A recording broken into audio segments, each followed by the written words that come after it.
시청자 여러분 안녕하십니까? 내일의 코인 권지영입니다. 24시간 동안 굴러가는 우리 크립토 시장, 내일의 코인과 오후장 함께 열어보시면서 내일에 대한 전략까지 세워보시죠. 일단 우리 시장에 퍼져 있는 시장 참여자들의 심리는 어떤지 공포 탐욕지수 통해서 같이 한번 확인해 보도록 하겠습니다. 자, 전일과 다르게 굉장히 많이 올라온 모습이 확인되고 있죠. 전날까지만 해도 다시 극도의 공포 구간에 머물러 있는 모습이 나타났었는데 하루 사이에 10포인트나 올라가면서 두려움 구간 안에서 29를 가리키고 있습니다. 다들 아시다시피 어제 오후부터 큰 폭의 우리 시장의 반등세가 나타났다 보니까 우리 시장 안에서 시장 참여자들도 조금은 살아났다라고 볼 수 있겠습니다. 하지만 여기에서 방심해서는 안 되겠죠. 아직까지도 이 글자 그대로가 알려주다시피 두려움을 안고 있는 상황이기 때문에 여기에서 더 크게 한 번 더 올라주는 모습이 나타나야지만 공포 탐욕 지수가 조금 더 올라갈 수 있겠다라는 걸 우리가 생각해 볼 수 있습니다. 하지만 여기에서 내려갈 것이다라는 얘기들도 많이 나오고 있으니까요. 아직까지는 조금 한 발짝 떨어지셔서 관망하는 자세도 가져보시면 어떨까 싶습니다. 자, 그럼 다음으로는 시가총액이 어떻게 변했는지도 같이 한번 확인해 보도록 하시죠.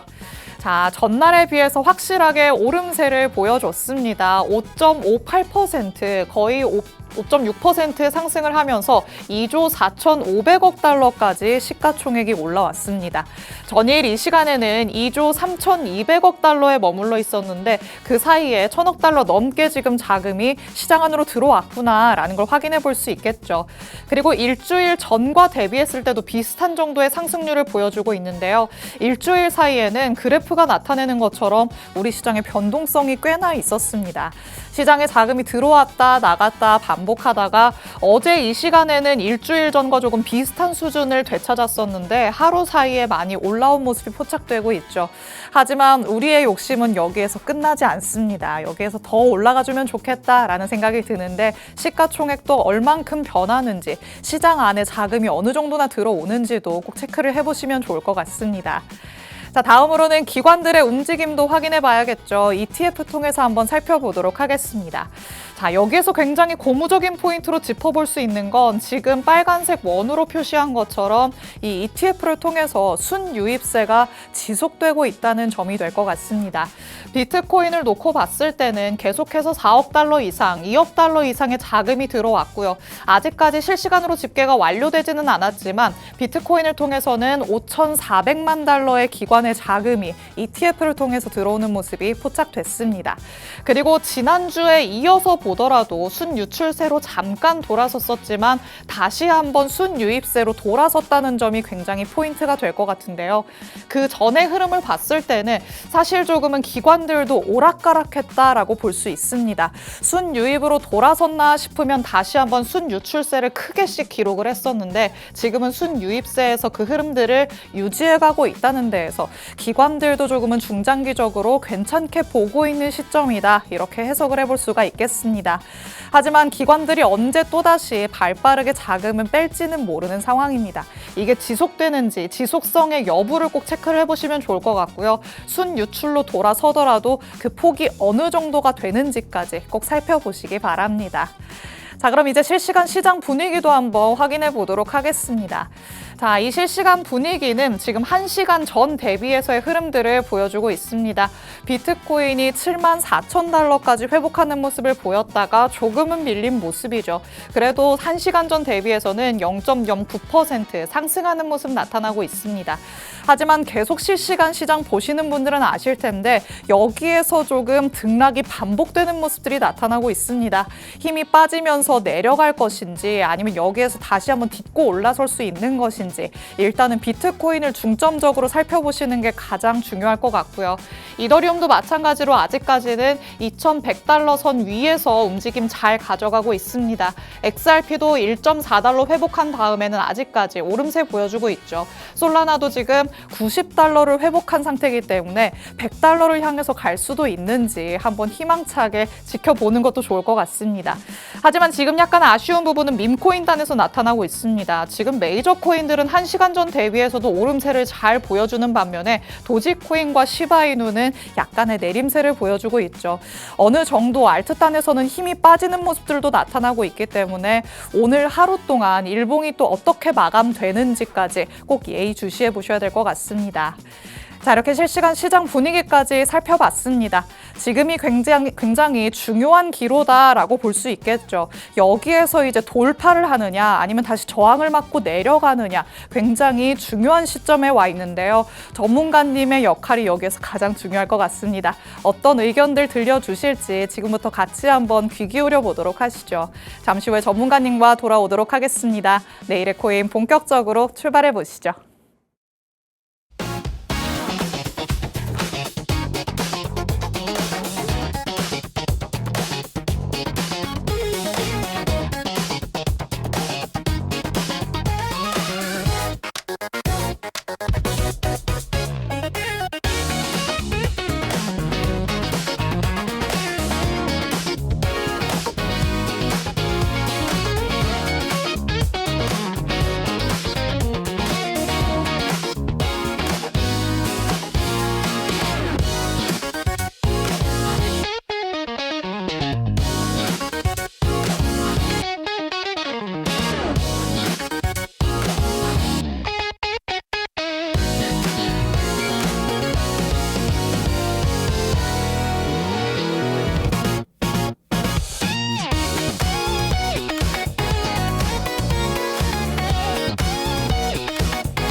내일의 코인 문을 활짝 열어보도록 하겠습니다.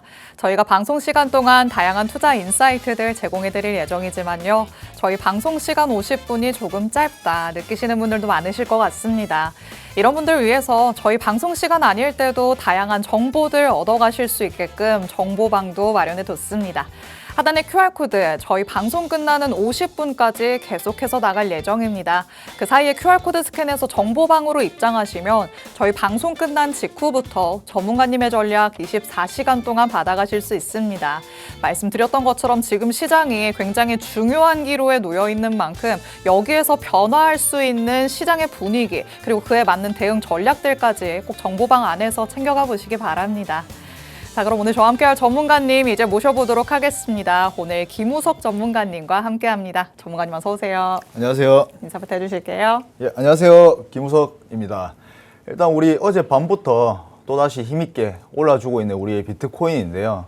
아마 지금 이제 시청자분들이 생각을 하시는 게 이제 진짜 디지털 금의 역할을 해주고 있나라는 생각을 하실 수도 있을 거라고 생각을 합니다. 하지만 지금 우리가 되게 주요한 기로에 놓여져 있다라고 생각을 하고 있고, 지금 우리가 74K를 돌파하고 76K까지 도달을 하기 위해서는 지금 우리 시장 입장에서는 굉장히 좀 강력한 호재가 필요한 상황인데요. 우리가 지금 강력한 호재가 무엇이 있을까라고 생각을 해보면 지금 미국과 이란의 종전밖에 없다라고 생각을 합니다. 그래서 우리가 지피지기면 백전백승이죠. 미국과 이란이 지금 어떠한 양상으로 흘러가고 있는지부터 한번 살펴보도록 하겠습니다. 네, 우리 김우석 전문가님께서는 정말 시원시원하게 앞으로 어떻게 될 것이다 좀 솔직하게 예측을 해주셨던 만큼 전문가님의 전략이 어떨까 지금 기다리시는 분들 많으실 것 같습니다. 그런데 전문가님께서 해오셨던 말씀이 한 73에서 74K까지 반등을 준 다음에 그때부터 다시 내려갈 것이다 이런 얘기들도 있었거든요. 과연 지금 74K를 터치한 이 시점에 전문가님은 앞으로를 어떻게 내다보고 있으신지도 잠시 후에 차트 통해서 이어서 같이 한번 살펴보도록 하겠습니다. 자, 일단 호재거리로 나올 게 있는지 아니면 여기에 악재가 더해질 것인지 이슈부터 파악을 해봐야 될 것 같습니다. 말씀해 주신 것처럼 미국과 이란 간의 지금 관계가 아직까지는 계속 유지가 되고 있잖아요. 여기에서 빨리 조금 종전이 됐으면 좋겠는데 전문가님은 좀 조기 종전이 될 가능성이 있다고 보실까요?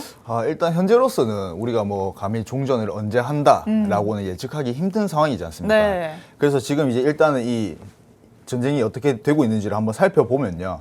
지금 우리가 2월 28일에 이 미국이 이 장대한 분노라는 작전명으로 지금 이제 최고 지도자 우리 바로 하메네이를 사살을 해버렸죠. 그렇죠. 우리 베네수엘라 마두로 같은 경우에는 이 생포를 해왔었는데 이제 우리가 작전명 그대로 바로 분노를 해버리면서 네. 이제 대통령을 이번에는 사살했습니다. 진짜 가차 없었죠. 맞습니다. 그래서 우리가 이 지도자가 이제 사살을 당함으로써 이 시장에서는 어느 정도 반등이 이루어졌었는데요. 지금 이스라엘 같은 경우에도 이제 전쟁의 명분으로 이제 이란의 공격 기도 파괴를 위한 예방 전쟁이다라는 명분을 내세우고 있고요. 이 미국 같은 경우에는 이란의 정권 교체가 목적이고 그리고 핵무기 개발을 원천 차단하겠다. 그리고 이스라엘 및 이란 시위대를 우리가 지원을 하겠다라는 명분으로 지금 전쟁을 하고 있는 상황입니다. 네. 그 이란 입장에서는 지금 우리가 어떻게 보면 이 하메네이를 이제 지지하는 이제 국민들도 많았을 거잖아요. 그렇죠. 아무래도 이제 한국으로 치면 옛날에 신천지 같은 역할이었기 때문에 네. 우리가 당연히 신천지 교주가 죽으면 이 신천지 이제 우리 이제 참여하는 사람들은 당연히 화가 날 수밖에 없는 입장이지 않습니까? 그래서 이란은 지금 상당히 분노를 해 있다라고 말씀을 드리고 싶고요. 네. 그래서 이 전쟁이 저는 좀 오래 지속될 가능성이 높다라고 생각을 하고 우리가 4차 중동 전쟁 이후에 가장 거대하고 위험한 전쟁이 될 가능성이 높다라고 생각을 하고 있습니다. 사실 트럼프 대통령은 이 지도부를 교체하는 게 목적이다라고 얘기를 해왔었잖아요. 워낙 조금 오랜 시간 동안 이란과 사이가 안 좋았어서. 근데 지금 하메네이의 아들이 그 다음 지도자로 선출이 된다 이런 얘기도 있던데 그러면은 그게 대를 이어서 계속 가게 되는 거면 트럼프 대통령과는 좀 뭔가 계속 안 좋은 사이가 이어지는 거 아닐까요? 아마 이제 또 새로운 지도자로 선출이 되면 네. 아마 또 바로 즉각 사살을 하지 않을까. 진짜요. 트럼프 네. 대통령이 진짜 이게 종잡을 수 없는 인물이기 때문에 혹시나 여기에서 더 큰 무언가 이슈가 나오지 않을까 저는 그게 좀 걱정이 돼요. 맞습니다. 지금 이제 트럼프 대통령이 언급을 한 게 이제 지도자로 지명되는 사람 다 사살을 하겠다라고 말을 해놓은 상황이고 네. 지금 이제 미국 입장에서는 솔직히 저는 더 손해라고 생각을 하거든요. 이란이 지금 뭐 3천만 원짜리 드론을 날리고 있는데 네. 이제 미국은 몇십억짜리 미사일로 지금 요격을 하고 있는 상황이기 네. 때문에 지금 계속 주변국에 뭔가 지원을 요청하고 있는 상황이고 자기들은 뭐 당연히 자신감을 내비추고 있죠. 우리는 평생 미사일 쏠 수 그쵸. 있다라고 얘기를 하고 있는 상황이지만 실제로는 미국 입장이 훨씬 리스크가 크다라고 생각을 합니다. 안 그래도 미국은 사실 국가의 빚이 상당하잖아요. 거기서 좀 돈을 더 쓰고 있는 상황인 거죠. 맞습니다. 특히나 이제 우리 지금 금리 인하를 가장 기다리고 있는 입장에서 인플레이션이 굉장히 안 좋아질 수 있는 네. 상황이기 때문에 지금 우리 이 시장에는 타격이 없을지언정 우리가 추후에 저는 시장의 충격이 조금 있을 거라고 예상을 하고 있습니다. 일단은 우리 시장이 약간 시한폭탄을 아직 좀 떠안고 있다. 이렇게 해석을 해볼 수가 있겠습니다. 지금 당장에 이 폭탄이 터지지 않는구나라는 거에 우리 시장이 반응을 했다면 결국에는 터질 수밖에 없는 게 또 시한폭탄이기도 하죠. 그때가 되면 다시 한번 우리 시장에 큰 충격이 가해질 수도 있기 때문에 지금 잠깐 나타나는 반등에 너무 환호하시기보다는 앞으로를 내다볼 수 있는 전략들 꼭 챙겨가 보셔야 될 것 같습니다. 미국과 이란 간의 얘기 나눠보고 있고요. 그리고 또 시장이 주목하고 있는 게 호르무즈 해협이 아닐까 싶습니다. 여기에서 지금 봉쇄가 됐기 때문에 국제 에너지 가격도 계속해서 상승을 하고 있잖아요. 일단 여기가 뚫리는 게 급선무겠죠. 맞습니다. 이제 우리가 뭐 이 전쟁이 났을 때 이제 많은 전문가들이 가장 중요하다라고 얘기한 게 이 호르무즈 해협이잖아요. 네. 아무래도 이제 세계 원료 물류의 약 20%에서 30%가 통과하는 핵심 항로다 보니까 지금 우리 지나갈 때 주유소 가격만 봐도 기름값만 봐도 얼마나 원료가 올랐는지를 알 수가 있을 겁니다. 그래서 이란이 얼마나 오랫동안 이 호르무즈 해협을 봉쇄를 감행할 것인지가 이제 우리가 여부가 될 수 있을 것 같고요. 그리고 3월 1일 기점으로 지금 호르무즈 해협 봉쇄된 것이 확정이 되면서 유가는 이제 하루 만에 7%가 급등을 해버렸습니다. 네. 아무래도 우리가 유가가 급등하고 달러가 강세가 되면 지금 달러도 많이 올랐죠. 아무래도 이 비트코인 같은 경우에는 약세가 될 수밖에 없음에도 불구하고 지금 어느 정도 우리가 반등을 하면서 자리를 좀 잘 지켜주는 모습입니다. 희한하게 반대로 간다 이런 얘기들도 많이 나오잖아요, 지금.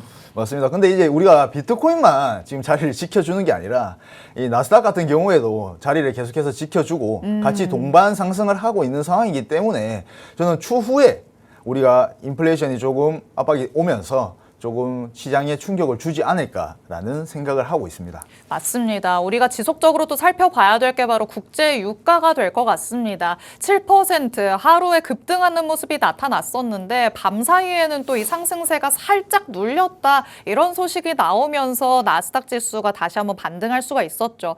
하지만 말 그대로 상승세가 잠깐 멈춘 것이지 내려갔다고 볼 수 없는 상황입니다. 여기에서 다시 올라가게 된다면 시장에 또 충격이 온다는 거 알고 있으시겠죠. 계속해서 유가도 어떻게 변화하고 있는지 그 추이도 살펴보셔야 될 것 같습니다. 자, 그렇다면 유가가 지금 또 관건이 될 것 같은데 유가가 또 어느 정도나 간다면은 우리 시장이 여기에서는 더 빠질 것이다 이렇게 봐야 될까요? 일단 지금 이란 입장에서 호르무즈 해협을 봉쇄하면서 지나다니는 선박을 네. 다 불태울 그러니까요. 것이다라고 얘기를 한 상황이지 않습니까? 네. 그래서 일단 우리가 지금 이 미국과 이란이 충돌한 이후에 해상보험료가 이제 폭등을 했고요. 그리고 봉쇄 조치로 인해서 호르무즈 해협이 사실상 운항이 중단이 됐다라고 보시면 좋을 것 같습니다. 그래서 이 JP 모건 같은 경우에는 지금 호르무즈 해협이 3, 4주간 봉쇄가 된다면 유가는 우리가 $100를 돌파할 수 있을 와. 것이다 라고 얘기를 하고 있는 상황이고요. 네. 아무래도 이제 많은 분들이 아시겠지만 전쟁이 장기화될수록 이 시장에는 좋은 점이 하나도 없어요. 아, 그럼요. 네, 하나도 없고 아무래도 이제 금 같은 경우에는 우리가 좀 올라갈 수 있다라고 생각을 해도 지금 이 비트코인 같은 경우에는 아직까지는 많이 위험하다라는 점을 말씀을 드리고 싶고요. 네. 실제로 제가 저번 주부터 2주 전부터죠. 계속해서 반등을 해줄 것이다라고 말씀을 드렸지 않습니까? 맞아요. 그래서 지금 나오는 반등은요. 기술적 반등이라고 저는 생각을 합니다. 뭔가 이 그냥 차트적으로 움직였다 정도로 생각을 하고 있는 거고 우리가 물론 지정학적 리스크도 굉장히 중요하지만 이 차트를 보고 투자하는 게 가장 중요한 부분이지 않겠습니까? 그래서 나중에는 제가 앞으로 이제 이 3월은 어떻게 흘러갈 것인지도 한번 분석을 해드리겠습니다. 좋습니다. 일단은 우리가 계속해서 미국과 이란 간의 얘기, 이 지정학적 리스크가 어느 정도로 완화가 되는지 아니면 더욱더 불거지는지 살펴봐야 될 것 같습니다. 유가가 뭐 $100 이상까지 갈 수도 있다 이런 얘기가 나왔다고 하는데요. 진짜 이런 상황이 발생하게 된다면 우리 시장을 놓고 봤을 때 좋지 않은 일임은 모두가 알고 있으실 것 같습니다. 사실 지금 우리 시장이 무언가의 특별한 호재로 올라가는 게 아니라는 것도 알고 있으시죠. 오히려 지정학적 리스크가 이렇게 높아졌는데 우리 시장은 어떻게 이렇게 잘 버티고 있지? 물음표를 띄우실 것 같은데 이렇게 호재가 없는 상황에서 기술적인 반등이 나왔을 뿐이다. 전문가님께서는 얘기를 해주십니다. 그런 만큼 악재가 더해진다면 또 급하게 내려갈 가능성이 있다. 여러분이 염두를 해두셔야 될 것 같은데 여기에서 그러면 전략들 하나씩 더 세워보도록 하겠습니다. 일단 이 전쟁이 장기화가 되는 것인지 아닌지 그게 조금 중요할 것 같아요. 일단 밤 사이에는 이란이 그래도 미국 쪽으로 조금 손을 내밀었다 이런 얘기도 나오던데 이것도 뭐 믿을 만한 소식은 아니다라고 하더라고요. 이게 참 이제 뉴스 우리가 낼 때 네. 협상 타진 이렇게 나오더라고요. 맞아요. 그래서 저는 이거 협상을 해버렸나? 라는 생각을 했어요. 또 네. 그때 또 비트코인이 또 오르고 있기 때문에 그러니까요. 속보가 나오길래 한번 확인을 해봤더니 이제 뭐 이란이 몰래 네. 야 우리 화해하자 이렇게 손을 내밀었다 정도. 근데 이제 미국은 회의적인 반응이었다. 근데 이란은 사실상 이제 자기들이 이런 얘기를 했다는 걸 부인을 했죠. 부인을 한 상황이고 이란도 지금 솔직히 자기들이 쉽게 물러나기는 좀 힘든 상황이죠.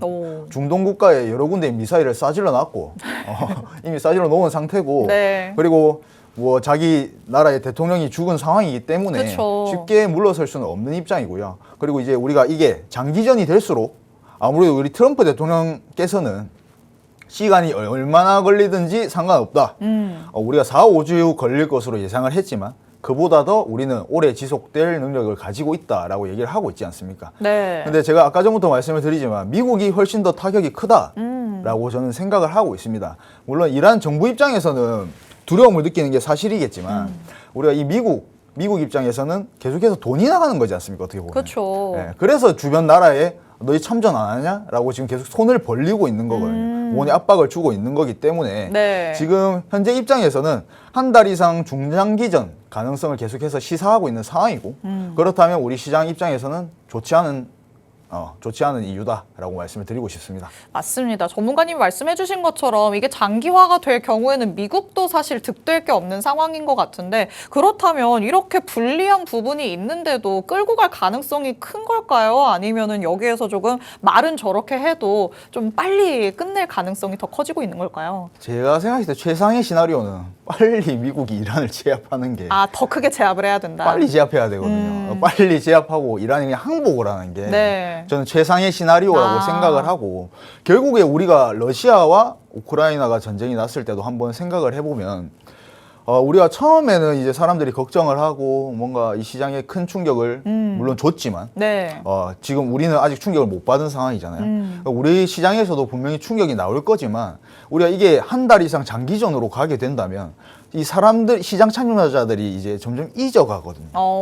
그쵸. 약간 무뎌지는 거죠. 맞죠. 많이 무뎌집니다. 그래서 이 충격이 점점 완화가 될 것이고 지금 이제 종전이 만약에 된다라고 하면은 그때는 좀 호재로 작용할 가능성이 크지 않나라는 생각을 하고 있습니다. 일단은 그래도 득이 될 게 없다라는 얘기를 하고 있기 때문에 실질적으로 미국에게 어떤 부분이 많이 불리한가 이것에 대해서도 같이 한번 짚어보도록 하겠습니다. 일단 우리가 가장 바라지 않는 인플레이션 상승이 있을 것 같은데요. 여태까지 그래도 잘 잡아간다라는 생각이 경제 지표들을 통해서는 나왔었는데 여기에서 이제 거꾸로 가는 걸 우리는 조금 지양을 해봐야겠죠. 맞습니다. 지금 우리가 금리 인하를 계속해서 얘기하고 있는 이 시점에 지금 또 전쟁이 발생을 했고 그럼 당연히 인플레이션은 압박이 될 수밖에 없고요. 그럼요. 그렇다면 이제 유가가 장기간 우리가 상승을 하게 되면 미국 내의 물가, 금리 부담이 당연히 커지고 그리고 경제와 이 선거에 직접적인 악영향을 끼칩니다. 그래서 실제로 지금 우리가 당장 유가가 올랐다고 해서 뭔가 비트코인 조정이 나오고 있는 상황은 아니지만 네. 우리가 추후에 우리가 금리 인하도 해야 되고 여러 가지 상황을 우리가 지켜봤을 때 또한 이 연준에서 매파적인 발언을 할 가능성이 굉장히 높지 않나를 생각해 봐야 됩니다. 그리고 두 번째는 이제 우리가 이번 연도 6월에 월드컵이 예정이 되어 있죠. 우리가 이 글로벌 이벤트 기간 중에 전쟁이 6월 달까지 장기화가 된다면요. 외교적 이미지 그리고 안보 리스크를 부각시켜서 국제 여론이 좀 악화될 수 있다는 점. 한마디로 이제 미국의 이미지가 좀 안 좋아질 수 있다라는 그쵸. 점을 좀 시사해봐야 되고요. 그리고 세 번째 이제 국내 여론입니다. 아마 뭐 뉴스를 많이 보시면 요새는 뉴스 틀면 미국 이란밖에 안 나오지 않습니까? 그렇죠. 그래서 저는 뉴스 잘 안 틀거든요 요새는. 그냥 똑같은 소리만 계속하니까 뭐 미사일 쐈다, 드론 요격했다. 네. 어제는 뭐 어뢰를 이제 뭐 쐈다, 뭐 이런 얘기들을 많이 방식만 나오는데. 달라지고 있네요. 네, 맞아요. 방식만 달라지지 미국이 이란을 요격했다라는 얘기만 계속 나오고 있어요. 나오고 있는데 지금 이 국내 여론은 솔직히 좋은 상황 아닙니다. 솔직히 우리가 미국의 입장이라고 생각을 해봤을 때 솔직히 우리가 지금 뭐 전쟁이 갑자기 난다라고 가정을 하면 물론 이제 예비군 소집은 하지 않겠지만 우리가 군인의 가족들 그리고 가족들의 입장에서 생각을 해봤을 때 솔직히 누가 좋아하겠습니까? 그럼요. 자기 자식이 죽을 수도 있는데. 얼마나 맘졸이고 있겠어요. 맞습니다. 그래서 국내 여론이 실제로 50% 이상이 지금 반대를 하고 있는 상황이고요.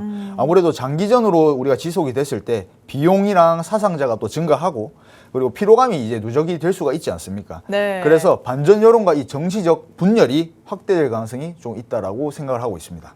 이렇게 보면은 확실히 미국도 조금 어떤 식으로든 빨리 끝내려고는 하겠다라는 생각이 듭니다. 그러면 이 중에서 인플레이션과 관련된 얘기를 조금 더 디테일하게 나눠보도록 하시죠.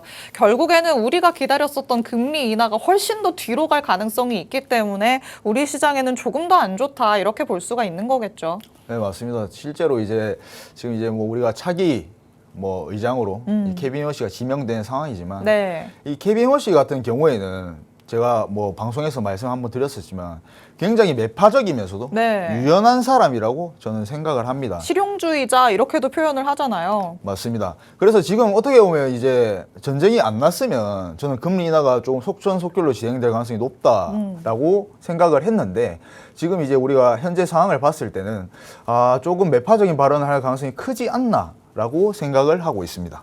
매파적인 성향이 조금 나올 수밖에 없는 시장 분위기가 형성된다. 이렇게 얘기를 해주십니다. 사실 케비너 씨도 지금 상황이 이렇게까지 될 거라고 예상을 못했겠죠. 자리에 앉으면은 그래도 일단 트럼프 대통령이 원하는 대로 금리 인하를 한 번은 해야 되지 않을까 이런 생각을 했었을 것 같은데 약간 조금 선회하는 모습들도 나오지 않을까 걱정이 되기는 합니다.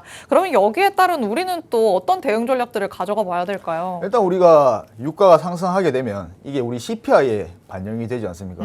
CPI는 연준에서 이제 가장 선호하는 또 지표이기 때문에 이제 중요하다라고 생각을 하는데요. 네. 이 CPI가 당연히 안 좋게 나온다면 이 연준의 매파적 발언까지는 보통 1에서 2개월 정도의 시차가 발생한다.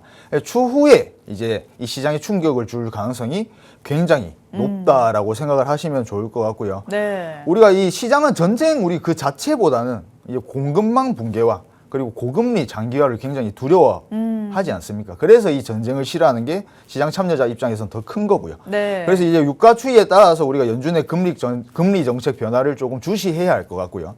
그리고 이 주요 지지선에서의 우리가 분할 매수 전략과 그리고 포트폴리오의 방어적 재편이 조금 필요한 상황이라고 생각을 합니다.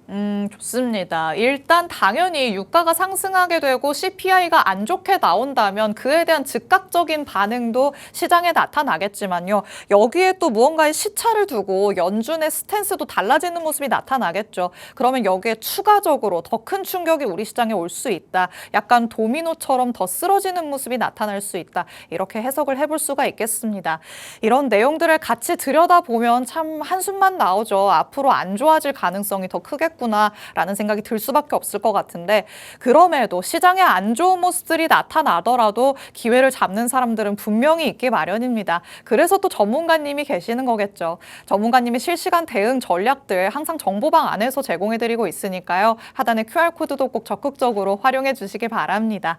자, 인플레이션과 관련된 얘기 나눠봤습니다. 사실 이 지정학적 리스크가 지금 처음으로 등장한 건 아니죠. 역사적으로 쭉 본다면 언젠가는 또 있어 왔었던 일인데 그때 비트코인은 어떻게 조금 움직여 왔을까요? 일단 우리 과거에 이제 비트코인 움직임을 보면 과거에도 이제 미국과 이란이 긴장이 좀 고조되는 상황이 있었지 않습니까? 그래서 이 블랙록의 이제 우리가 연구에 따르면요, 비트코인은 보통 이런 주요 지정학적 사건 발생 후에 역사적으로 금과 주식보다는 조금 우수한 성과를 보여주었다라고 보시면 좋을 것 같습니다. 그러니까 예를 들어서 우리가 20년에 미국과 이란 간의 긴장 고조 이후에 비트코인은 60일 동안 20%를 상승한 반면에 이 금은 소폭 상승을 했고요. 주식은 하락을 하는 모양을 보였습니다. 그래서 확전매기 우리가 장기전 우려가 조금 줄어든다면 반등 가능성도 시사해 볼 수 있다라는 점이고요. 우리가 이런 과거의 뭔가 데이터를 항상 보면서 우리가 투자를 하시는 분들이 굉장히 많지 않습니까? 그쵸. 그걸 또 무시할 수가 없는 부분이고요. 근데 저는 이제 이 20년도에 우리가 긴장감이 어느 정도 있었고 뭐 60일 동안 20%를 상승했다라고 보여지지만 이때랑 지금 현재와는 조금 우리가 장세도 다르고 네. 그리고 금리도 다르기 때문에 조금 우리가 조금 더 이거는 그냥 조금 그냥 그렇구나 정도로 보시면 좋을 것 같고 지금은 조금 긴장을 하셔야 된다라고 말씀을 드리고 싶습니다. 과거의 비트코인 움직임 안에서는 사실 지정학적 리스크가 불거졌을 때 비트코인이 오히려 조금 더 좋았다라는 얘기를 짚어보고는 있지만 오히려 지금은 조금 상황이 다르다는 얘기를 전문가님께서 해주고 싶으신 것 같습니다. 지금은 장세도 다르고 지금 금리 환경이 너무 다르기 때문에 오히려 더 조심해야 되는 구간이다. 경고성 메시지 주고 있으시죠. 여러분도 안심하시기보다는 지금 떨어질 수 있겠다라는 가능성 항상 염두에 두셔야 될 것 같습니다. 그리고 또 이번 주 금요일에는 미국에서 고용지표가 또 발표될 예정이네요. 맞습니다. 이번 주 이제 내일 10시 반에 또 우리 여러 가지 발표가 또 있는데 네. 그중에서 이제 실업률과 이 비농업 고용지수가 가장 중요하다라고 보시면 좋을 것 같습니다. 이 비농업 고용지수 같은 경우에는 한 달 동안 늘어난 신규 일자리 수라고 보시면 좋을 것 같은데 네. 미국에서 이제 우리가 지난달에 일자리가 얼마나 늘었는지를 보여주는 이제 핵심 숫자라고 생각을 하시면 좋을 것 같습니다. 자, 근데 이제 우리가 보통 이제 저번 달에도 이제 실업률 발표가 있었지만 우리가 이 실업률이 낮게 나오게 되면 원래 이 비트코인에는 그렇게 좋은 영향을 끼치지 못하는 게 사실이거든요. 그렇죠. 근데 이제 실업률이 낮게 나왔는데 비트코인 어느 정도 좀 반등을 하더라고요. 그래서 이게 이 시장 참여자들이 잘 모르는 건가? 모르는 건지 아니면 미국 경제가 견조하다는 거에 안심을 하는 건지는 잘 맞습니다. 모르겠네요. 그냥 이게 주식에는 좋은 건데 네. 이 코인은 그렇다는 좋은 점이 아니고 왜냐하면 금리 인하가 안 된다는 점이니까. 네. 근데 그럼에도 불구하고 이 상승하는 걸 보고 그냥 나스닥을 따라가는 건가 라는 생각이 들었지만 네. 일단 오늘 제가 한번 말씀을 드리면요. 실업률이 낮아지면요. 이 금리 인하에는 좋지 않은 영향이라고 생각을 하시면 좋을 것 같습니다. 그래서 예상보다 우리가 좋게 나온다면 달러가 강세가 되고 국채 금리가 상승이 되면서 기술주가 조금 부담이 될 수 있다라는 점이고요. 예상보다 당연히 실업률이 높게 나온다라고 하면 금리 인하 해야 돼라고 생각할 가능성이 높기 때문에 우리가 달러가 약세가 되고 금리 인하에 대한 기대감이 확대된다라고 생각을 하시면 좋을 것 같습니다.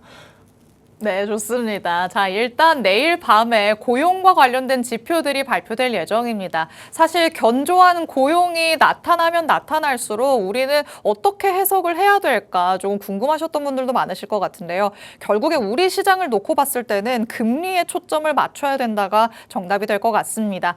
이렇게 들었는데도 나는 그때 발표가 됐을 때 어떻게 조금 움직여야 될지 아직 감이 안 온다라고 하시는 분들은 하단의 QR코드 스캔해서 꼭 정보방 안으로 입장해 주시기 바랍니다.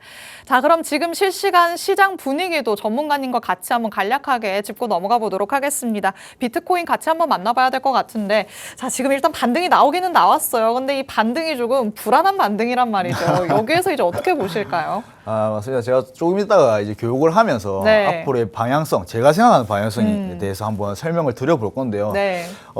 제가 운이 좋았다라고도 할 수 있을 것 같습니다. 실제로 계속해서 기술적 반등을 얘기를 해왔었고요. 그렇죠. 지금 실제로 74K까지 우리가 반등을 하고 지금 약 조정이 나오고 있는 상황인데요. 지금 현재 보시는 차트는 비트코인 4시간 봉입니다. 4시간 봉이고 지금 74K를 돌파하지 못하고 어느 정도 약 조정이 나오고 있는 상황이죠. 네. 그래서 지금 우리가 보셔야 될 거는 이 74K를 강하게 돌파하고 정말 추세 전환을 하느냐 아니면 여기서 꺾여서 횡보를 하다가 다시 저점을 리테스트 하러 가느냐를 중요하게 보셔야 될 것 같습니다. 네. 근데 제가 생각하는 관점은요. 저는 항상 좀 투명하게 공개를 그렇죠.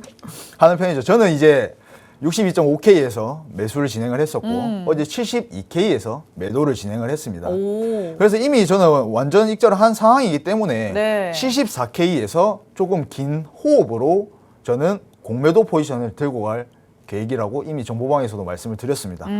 그래서 조금 긴 호흡으로 저는 이 74K에서부터 분할 매수를 진행을 한 상황이고요.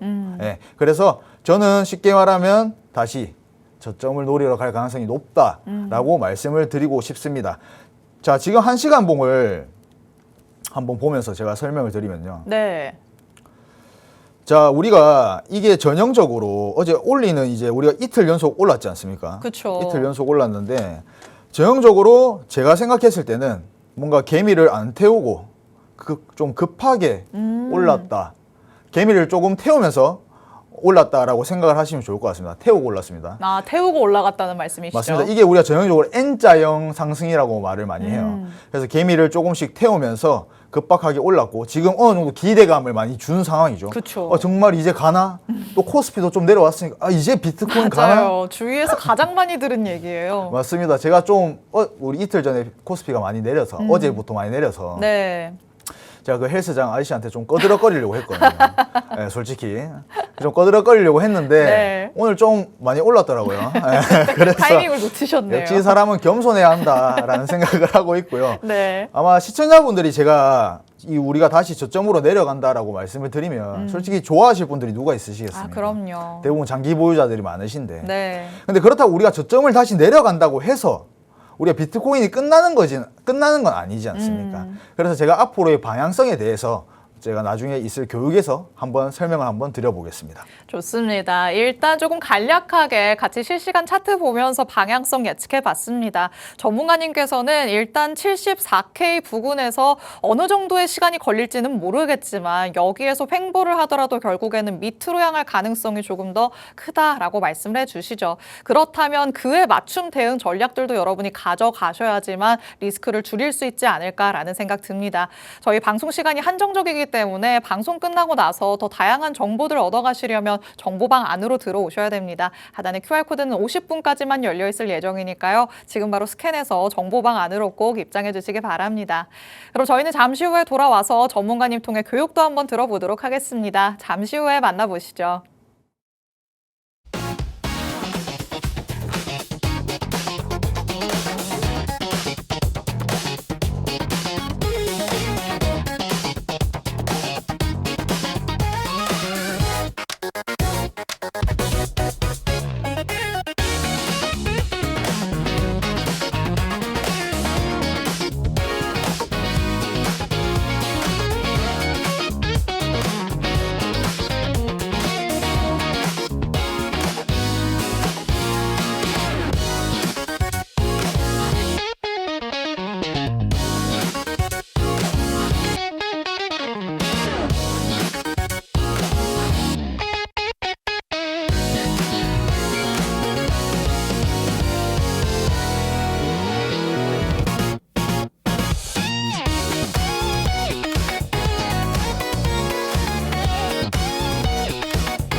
네이레코인과 함께하고 계십니다. 지금까지는 시장을 둘러싸고 있는 이슈들 만나봤다면 이제는 우리가 알아두면 좋은 기초적인 내용으로는 어떤 게 있는지, 그리고 전문가님의 의견이 묻어나올 수 있는 시장의 방향성도 같이 한번 얘기 들어보도록 하겠습니다.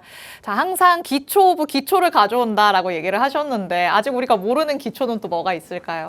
일단 이제 조금 고갈되고 있거든요. 이 기초가. 그래요. 중급으로 넘어가기 직전이군요. 이제 중급으로 넘어가기 직전인데 네. 제가 저번 주에 이제 청산맵을 한번 설명을 드렸지 않습니까? 단무지. 단무지 기억나시죠? 그래서 오늘 같은 경우에는 제가 도미넌스를 가지고 왔는데요.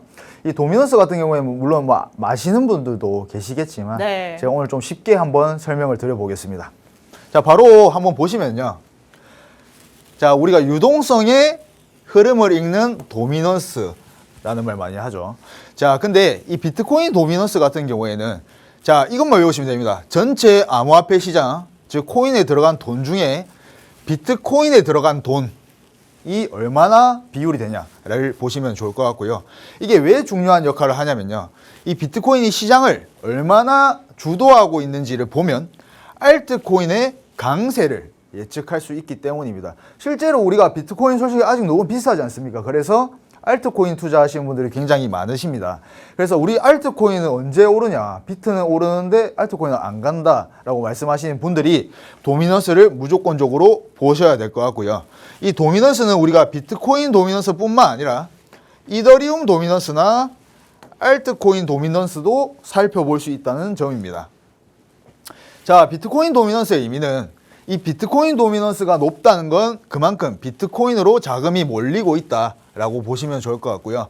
반대로 비트코인 도미넌스가 낮다는 건 알트코인으로 우리가 자금이 몰리고 있다라고 생각을 하시면 좋을 것 같습니다. 아무래도 이 비트코인 같은 경우에는 지금 코인 시장의 대장주죠. 그리고 시가총액이 가장 크기 때문에 투자자들이 이 시장에서 불안을 느낀다면, 지금같이 지정학적 리스크가 있었거나 혹은 금리 인상에 대한 뭔가 두려움을 느낀다면 가장 먼저 이 비트코인으로 대피를 하는 경우가 많습니다.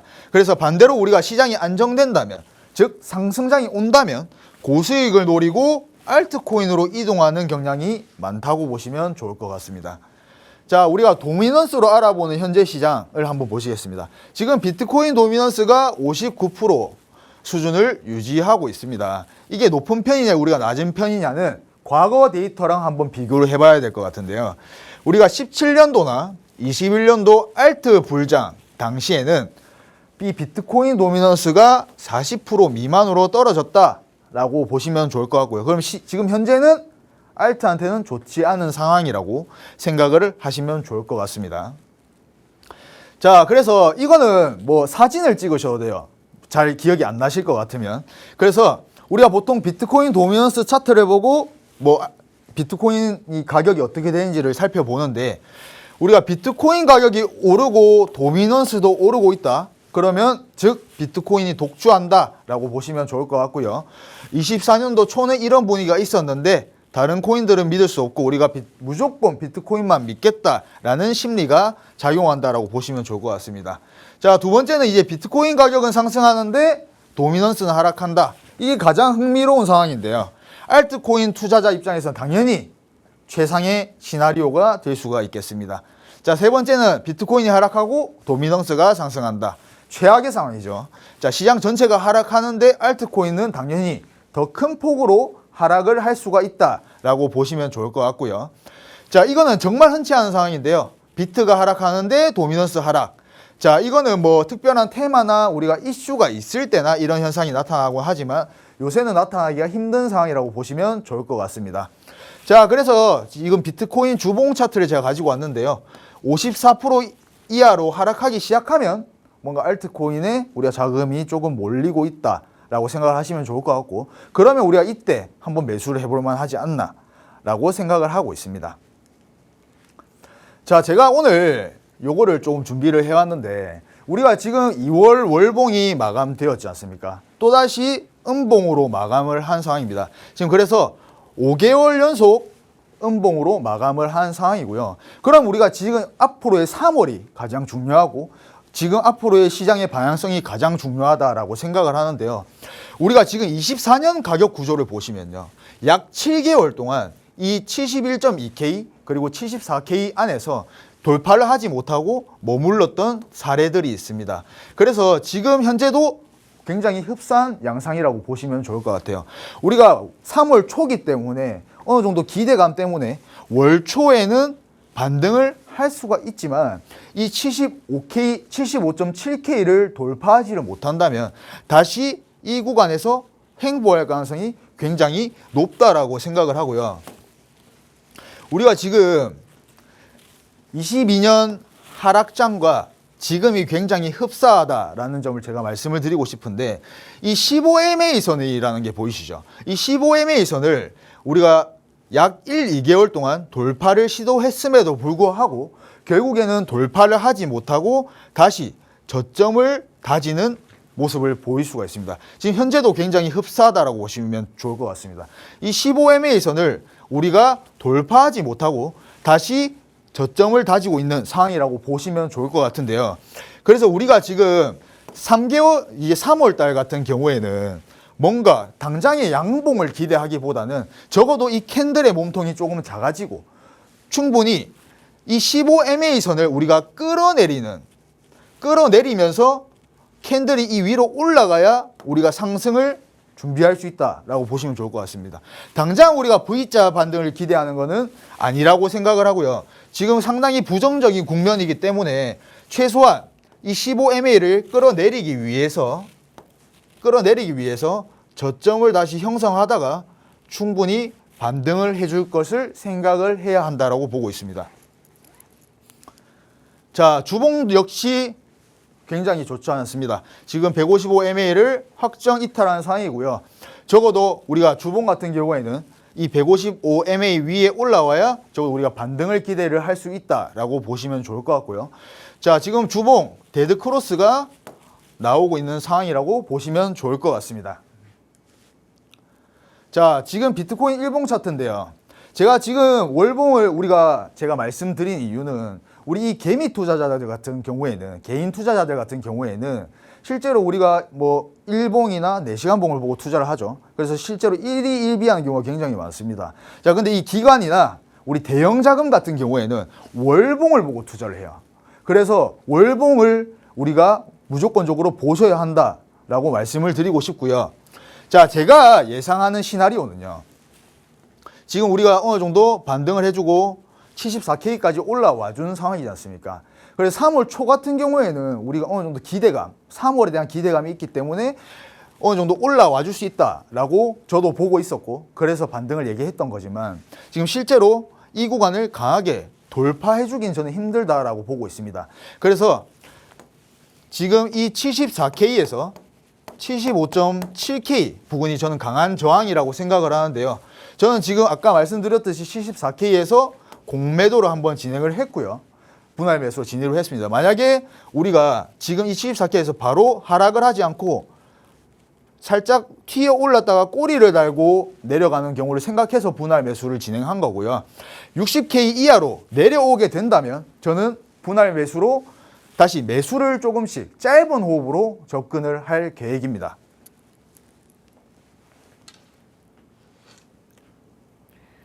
네, 전문가님과 비트코인의 다양한 타임프레임을 만나보면서 앞으로의 방향성 예측해봤습니다. 지금 나타나는 반등세가 이어질 것인가 궁금하셨던 분들 많으실 것 같은데, 그렇다면 큰 틀에서 볼 줄 알아야 된다 말씀해 주시는 거죠. 지금 월봉상 그리고 주봉상으로 봤을 때는 확실히 크게 올라가기 위해서는 조금 더 시간이 필요하지 않나라는 생각 듭니다. 지금 잠깐 여기에서 조금 더 올라간다고 하더라도 75K 선에서는 저항 맞고 내려올 가능성이 크다. 전문가님께서 얘기를 하시는 만큼 여기에서 내려갈 때 대비할 수 있는 전략들 꼭 전문가님 통해서 정보방 안에서 꼭 챙겨가 보시면 좋을 것 같습니다. 자, 이렇게 비트코인과 관련된 얘기 나눠봤고요. 그렇다면 지금 시장 안에서 알트단에서는 어떻게 기회를 엿볼 수 있을지 전문가님의 히든코인 통해서 전략들 챙겨보도록 하겠습니다. 자, 시장이 조금 오락가락하기 때문에 오히려 이 안에서 기회를 주는 코인들은 꽤 많을 것 같다는 생각이 들어요. 전문가님 히든코인은 어떻게 되고 있을까요? 일단 제가 저번 주에 들고 온 히든코인은 이 플록이라는 코인인데요. 제가 이제 말씀을 드렸을 때 저번 주에도 충분히 수렴을 하고 있는 구간이고 어느 구간으로도 발산을 할 수가 있지만 충분히 다시 이 정도까지는 반등을 해줄 수 있다라고 말씀을 드렸었는데요. 자, 실제로 보시면 우리가 여기서 발산이 여기 뚫고 올라가지 못했지만 이 정도까지 올라갔습니다. 그래서 제가 항상 방송에서 말씀을 드리는 거는 저는 항상 이 단타로 접근을 할 때는 특히나 이 히든코인 같은 경우에는 저는 한 10% 정도의 수익을 목표로 하기 때문에 이 히든코인을 가지고 온 거고요. 실제로 수렴을 하다가 우리가 지금 밑으로 다시 내려온 상황이죠. 그래서 지금 플록을 진입하기에는 굉장히 위험한 상황이다라고 보시면 좋을 것 같습니다. 그래서 저는 히든코인을 가지고 올 때 지금 현재 장세 자체가 좋진 않기 때문에 이 비트코인과 굉장히 디커플링으로 가는 혹은 거래량이 붙었는지를 확인하고 히든코인을 내드리는 경우가 많습니다. 그래서 제가 오늘 가지고 온 히든코인은요. 일단 이것도 이제 보시면 거래량이 충분히 동반이 되었고, 자, 거래량이 한번 튀고 나서 어느 정도 약 조정이 나오고 있는 상황입니다. 자, 그렇기 때문에 충분히 이 지지 라인이 무너지지 않는다면 다시 한번 매수를 진행해 볼 만하다라는 점이고요. 이 히든코인 같은 경우에도 저는 딱 10% 정도로 목표로 진행을 하고 있고, 지금 우리가 장세가 좋지 않습니다. 너무 이게 조금 올랐다고 사람들이 이제 기대해서 매수를 시작하시는 분들이 많으실 것 같은데, 우리가 이럴 때일수록 다시 한번 생각을 해보셔야 될 것 같다고 말씀드리고 싶습니다. 네, 전문가님의 오늘의 히든코인 만나봤습니다. 사실 지난주 히든코인을 봤을 때 전문가님의 예측이 또 정확하게 맞아떨어졌다는 거 같이 확인해 봤었죠. 여기에서 수렴을 하고 있는 모습이 나타나기 때문에 이 안에서 한번 튀어오를 수 있다 말씀해 주셨고요. 정확히 이런 전략들 맞아떨어지면서 지난주 히든코인이었던 플록 14% 정도 상승하는 모습이 나타났습니다. 이렇게 오르는 모습이 나타났기 때문에 지금이라도 들어가 볼까 하시는 분들 절대 안 된다라고 얘기를 하십니다. 이미 수렴 구간에서 하단으로 이탈한 모습이 나타난 만큼 여기에서 자세한 타점을 더 잡기보다는 새로운 코인 노려보자라고 얘기를 하시는데요. 그래서 오늘의 히든코인 말씀해 주셨죠. 거래량이 중요하다는 거는 많은 분들이 알고 있으실 것 같은데 최근에 거래량이 이전보다 눈에 띄게 급증한 모습이 확인되고 있습니다. 그만큼 시장에 관심이 한번 쏠렸다라는 걸 의미를 하는데요. 여기에서 이 거래량이 지금 붙은 상태에서 자금이 빠져나가지 않는 모습들이 확인되고 있죠. 그렇다면 이때 들어온 자금들을 기반으로 다시 한번 힘을 내줄 가능성이 있다. 전문가님께서는 이렇게 바라보고 있으십니다. 하지만 전문가님의 실시간 대응 전략이 그만큼 중요할 것 같습니다. 요즘에는 워낙 훅 올랐다가 다시 빠르게 빠지는 코인들이 많기 때문에 전문가님의 실시간 대응 전략들 정보방 안에서 꼭 얻어 가셔야겠죠. 하단의 QR코드 저희 방송 끝나는 50분에 문 굳게 닫힙니다. 이제 들어오실 수 있는 시간 1분 남짓밖에 남지 않았으니까요. 지금 바로 입장하셔서 전문가님의 실시간 대응 전략들 꼭 챙겨가 보시면 되겠습니다.